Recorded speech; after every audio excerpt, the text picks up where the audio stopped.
கோயில்ல 2 உண்டை தயிர் சோறை வாங்கி தின்னுட்டு சிவனேன்னு ஒரு மூலையில படுத்திருந்து மிஞ்சி போனா ஒரு 4-5 சிஷ்யனுங்க இருந்திருப்பானுங்க.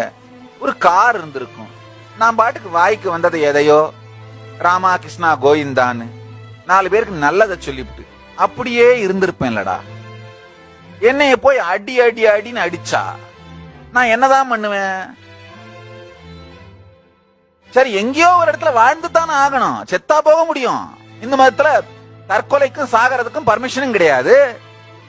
அப்ப நான் என்ன பண்ண வேண்டியதா போச்சு? எங்க தாண்டா போறதுன்னு பார்த்தேன். பெங்களூர்ல ஒரு 4 நல்லவங்க நகரத்தார்கள், நாட்டுக்கோட்டை நகரத்து செட்டியார்கள், திருச்சி சுவாமியோட அன்பர்கள். அவங்க சாமி நீங்க பெங்களூர்ல ஒருத்தரை ஹீல் பண்ணீங்கன்னா 101 ரூபா கொடுக்குறோன்னு சொன்னாங்க.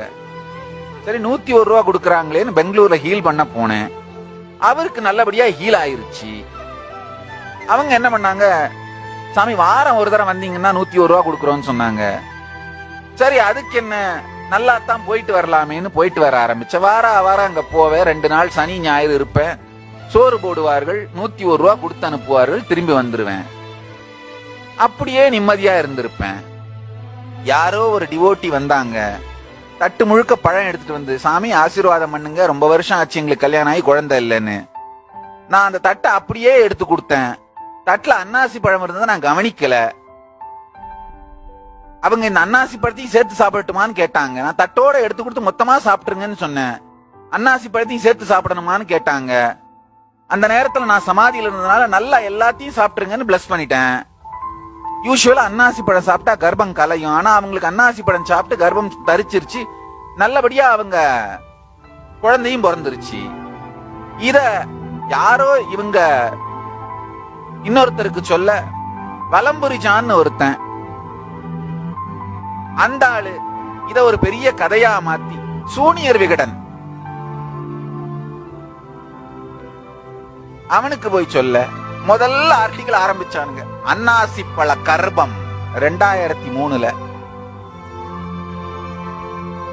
அன்னாசி பழம் கொடுத்து ஒருத்தருக்கு கர்ப்பம் தரித்து குழந்தை பிறந்தால் அதுல ஏதாவது தவறு இருக்கிறதா? எனக்கு ஒண்ணுமே புரியல. இதுல தப்பு ஒண்ணு இருக்கிற மாதிரியே தெரியலையேப்பா. ஆனா அத ஒரு பெரிய ஆர்டிக்கிள் ஆக்கி அவங்க பண்ண கூத்து அவதூறு பண்றதுக்கு. ஆனா என்ன ஆச்சுன்னா, திடீர்னு மறுநாள்ல இருந்து 300 பேர் லைனா அன்னாசி பழத்தோட நிக்க ஆரம்பிச்சுட்டாங்க. எனக்கு இது என்னடா இதுன்னு அன்னாசி பழத்தை தொட்டு ஆசீர்வாதம் பண்ணி கையெல்லாம் அன்னாசி பழம் முள்ளா குத்த ஆரம்பிச்சிருச்சு. ஒரு நாளைக்கு 300 அன்னாசி பழத்தை தொட்டு ஆசீர்வாதம் பண்ண வேண்டியதா போச்சு.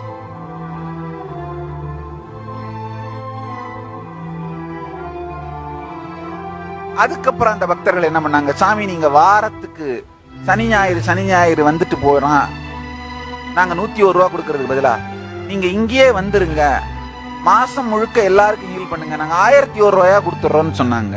அதுக்கு போய் என்ன, சரி வர்றேன், சோறும் போடுறாங்க, 1001 ரூபாயும் கொடுக்கறாங்க மாசம் மாசம். அதுக்கு மேல நமக்கு என்ன வேணும்னு செட்டி வீட்டு 1001 ரூபா கூலிக்கு பொட்டி அடி பையனா நான் பெங்களூர் போனவங்கய்யா. என்ன ஸ்பிரிச்சுவல் பொட்டி அடி பையன், அவ்வளவுதாங்கய்யா. செட்டியார் வீட்டுக்கு பொட்டியடி பையனா இருந்ததை நான் பெருமையாக கருதுகிறேன், பெருமையாக சொல்லுகிறேன். செட்டியார் வீட்டுக்கு ஸ்பிரிச்சுவல் பொட்டியடி பையனாக இருந்தேன் என்பதை பெருமையாக சொல்லுகிறேன்.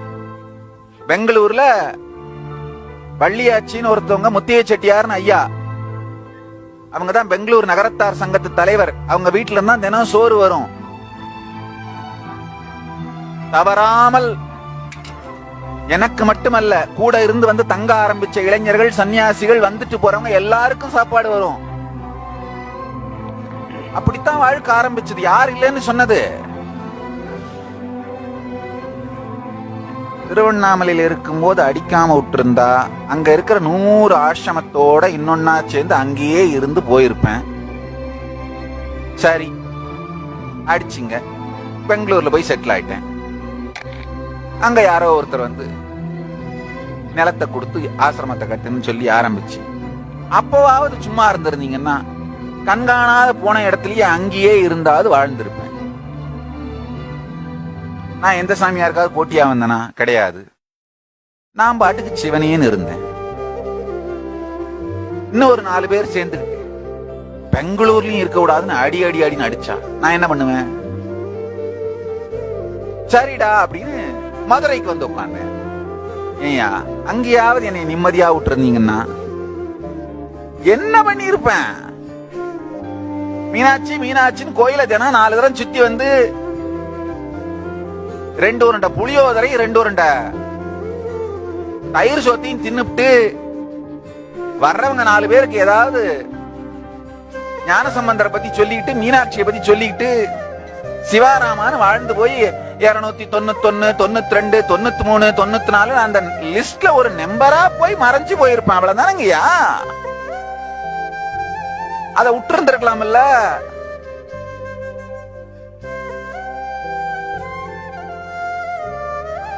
அந்த 100 அடிக்கு 200 அடி கட்டடத்துக்குள்ள எங்கேயோ ஒரு மூலையில முடங்கிக்கிட்டு யாரோ வர்றவங்க 4 பேருக்கு நல்ல வார்த்தையை சொல்லிக்கிட்டு மீனாட்சி மீனாட்சின்னு வாழ்ந்து போயிருப்ப இல்லையா? என்ன ஆயிருக்கும் மிஞ்சி போனா? 91, 92, 93, 94 அந்த நம்பர்ல இன்னொரு நம்பரா மறைஞ்சு போயிருப்ப. அவ்வளவுதான். அங்கேயும் இருக்க விடாம அடி அடி அடின்னு ரவுண்டு கட்டி அடிச்சா நான் என்னத்தான் பண்றதுங்கய்யா?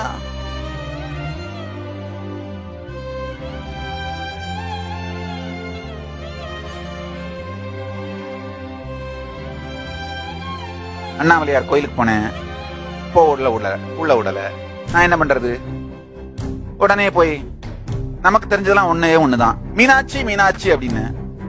அம்மா உடனே என்னாச்சு என்னாச்சு தம்பி அப்படின்னு கேட்டாங்க. கோயிலுக்குள்ள விட மாட்டேன்றாங்க தாயேன்னு சொன்னேன். அதுக்கு என்ன விடாத, கவலைப்படாத கண்ணு, ஒரு கோயில் கட்டி கொடுத்துறேன்னு சொன்னாங்க.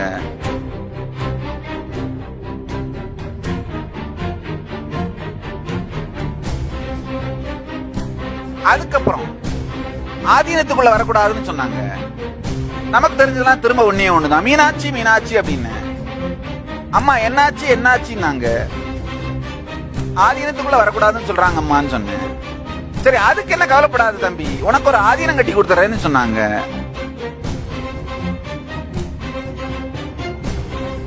அதுக்கப்புறம்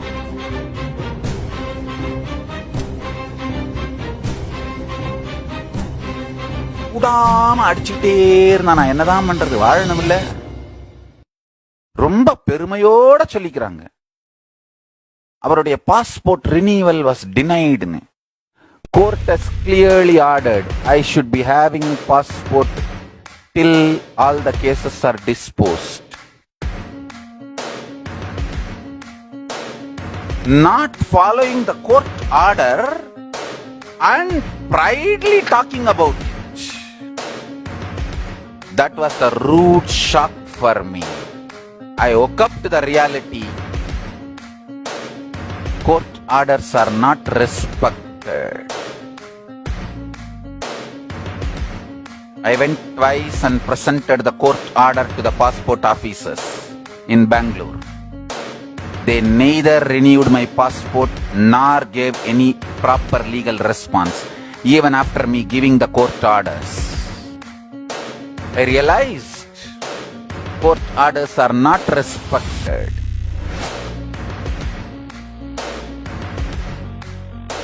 I realized the larger conspiracy. Then I know only one solution. I went, Meenachi, Meenachi.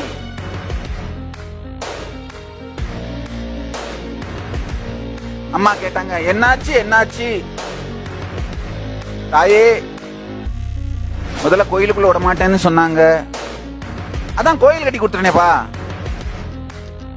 ஆதீனத்துக்குள்ள விட மாட்டேன்னு சொன்னாங்க, அதான் ஆதீனம் கட்டி கொடுத்துட்டேன்லப்பா.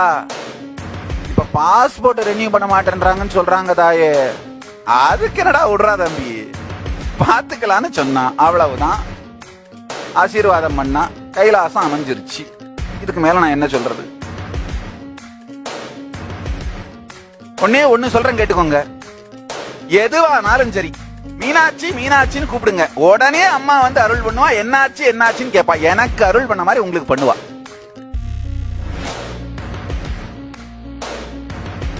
இத உங்களுக்கு சொல்றதுக்கு எனக்கு அவ அத்தாரிட்டி கொடுத்துருக்கா.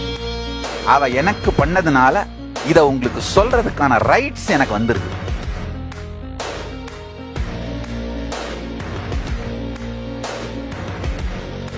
இப்ப நான் சொன்ன மொத்த கதையோட சாரம் என்னன்னா, எதுவானாலும் வாழ்க்கையில மீனாட்சி மீனாட்சி அவ்வளவுதான். உடனே அம்மா கேப்பா, என்னாச்சு என்னாச்சு? Paramashiva is protecting me and the Sangha. Mahakala Bhairava is protecting me and the Sangha. திருவண்ணாமலைக்குள்ள இருக்கிற 1000 ஆசிரமத்துல ஒன்னா 1/2 ஏக்கர் புறம்போக்கு நிலத்தோட இருந்து முடங்கி போய் ஒரு 4 பேருக்கு ஆசீர்வாதம் பண்ணிட்டு கோயில்ல போய் ஒரு கவளம் உண்ட சோறு வாங்கி தின்னுட்டு கண்ணிறக்க நானும் அண்ணாமலையார பார்த்து மனசு நிறக்க அவரை நினைச்சு வாழ்ந்து செத்து போயிருப்பேனேடா. என்னை ஏன்டா இவ்வளவு பெரிய ஆளா ஆக்குனீங்க?